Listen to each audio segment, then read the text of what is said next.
Hello दोस्तों, चलिए शुरू कर लेते हैं अपना आज का अगला टॉपिक। देखते हैं कि हमारा आज का अगला टॉपिक क्या है। राष्ट्रपति की शक्ति और स्थिति।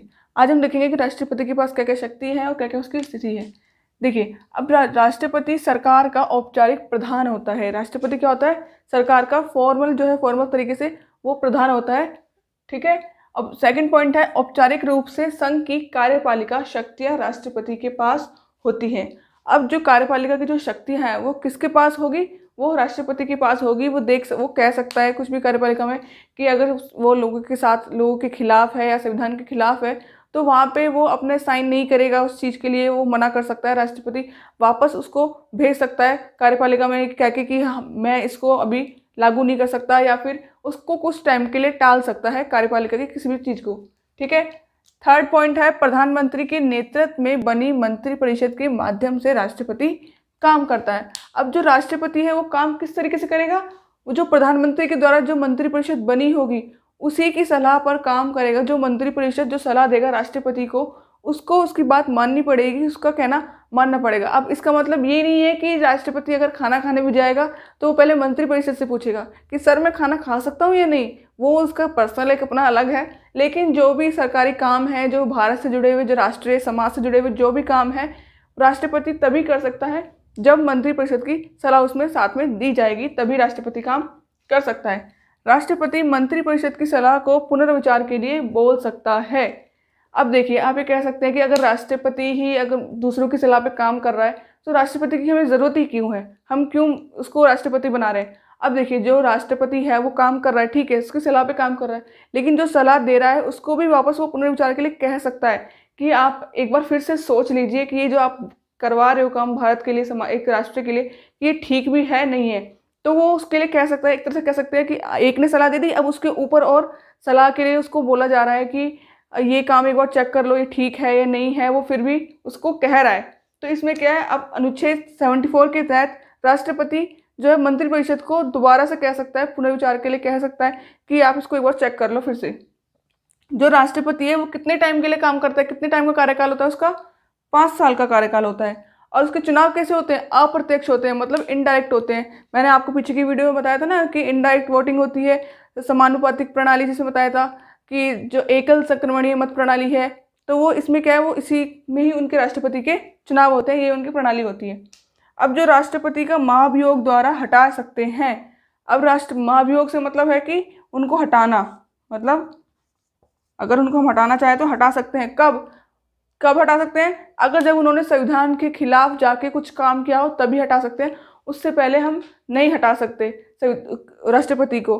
अगर उन्होंने कुछ गलत काम किया हो संविधान के प्रति, संविधान के उल्लंघन द्वारा किसी के संविधान में जो रूल रखे गए हैं उनके अकॉर्डिंग कुछ अगर गलत किया हो, उसके अगेंस्ट जाके कुछ काम किया हो, तो आप संविधान में उसको राष्ट्रपति को महाभियोग द्वारा हटा सकते हैं। उसके लिए भी लेकिन आपको काफ़ी बहुमत चाहिए होता है, उसी के तहत आप उसको राष्ट्रपति को हटा सकते हैं।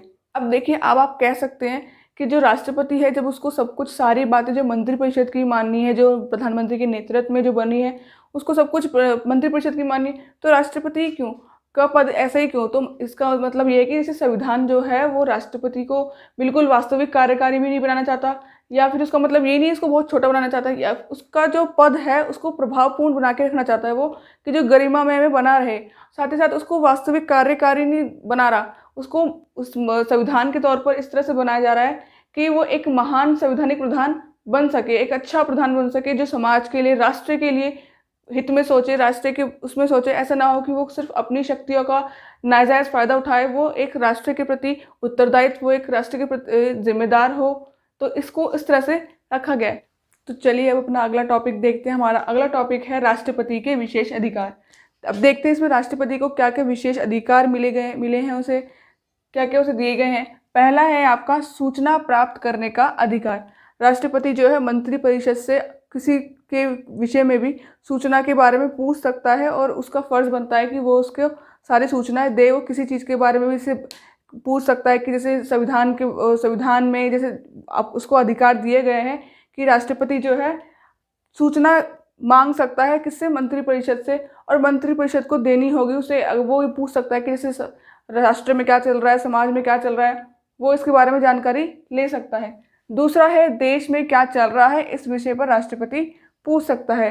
जैसे कि अगर कुछ भी चल रहा है तो उसके बारे में राष्ट्रपति पूछ सकता है। और प्रधानमंत्री की भी प्रधानमंत्री से ही पूछ सकता है कि देश में क्या क्या चल रहा है। तो प्रधानमंत्री का फर्ज बनता है कि उसको सारी बातें बताए कि क्या क्या चल रहा है, क्या क्या हो रहा है, उसको सब कुछ बताना चाहिए इसके लिए। ठीक है। थर्ड है मंत्रिपरिषद की सलाह पर पुनर्विचार करना। अब देखिए राष्ट्रपति जो भी काम करता है वो मंत्रिपरिषद की सलाह पर ही करता है, उसके खिलाफ जाके तो करता नहीं है।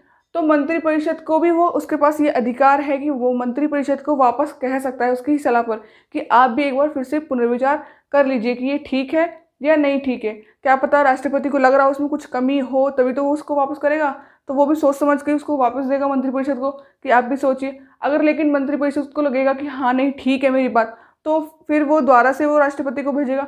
तब वो राष्ट्रपति को क्या होगा, तब उसकी बात माननी ही पड़ेगी। तब तो वो बिल्कुल बाध्य हो जाएगा कि मुझे मंत्रिपरिषद की बात माननी है। ठीक है। इसके बाद है वीटो की शक्ति। अब देखिए वीटो की शक्ति का मतलब है यहाँ पे निषेधाधिकार।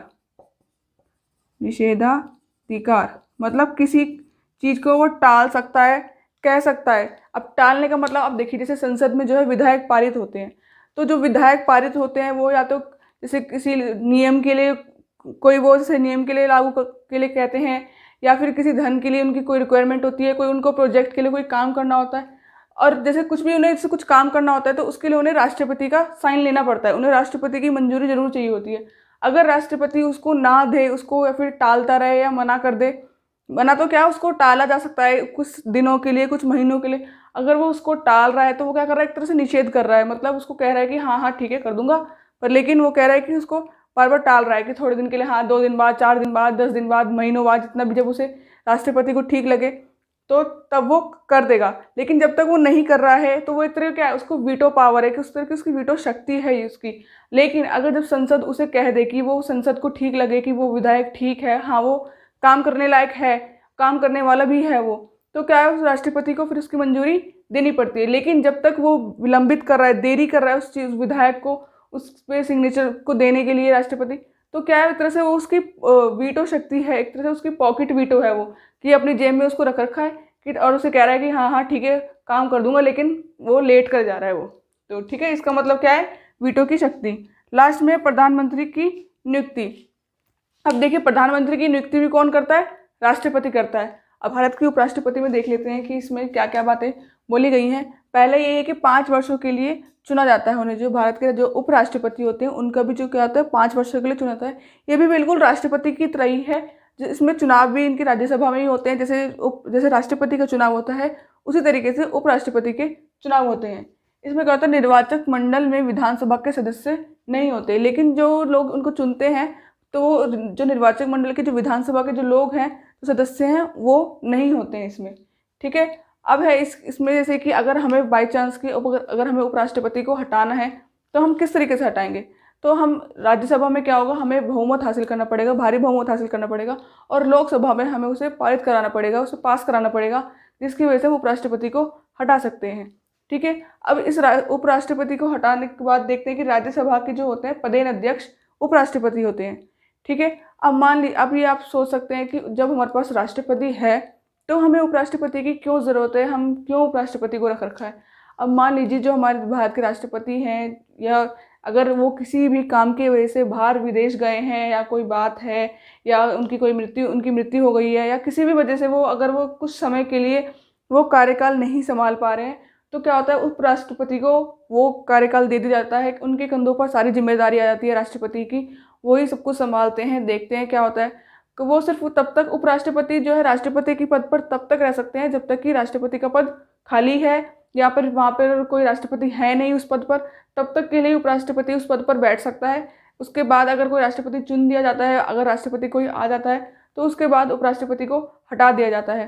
तो ये कह सकते हैं आपकी उपराष्ट्रपति राष्ट्रपति के पद पर उसकी गैर हाजिरी में या गैर मौजूदगी में ही काम कर सकता है, उसके अलावा काम नहीं कर सकता। आई थिंक कि आपको ये सारे पॉइंट अच्छे से समझ में आए हो, सब कुछ आपको अच्छे से क्लियर हो गया हो, कि सारी आपको जानकारी अच्छी भी लगी हो। तो तब तक के लिए बने रहिए, स्टे कनेक्टेड।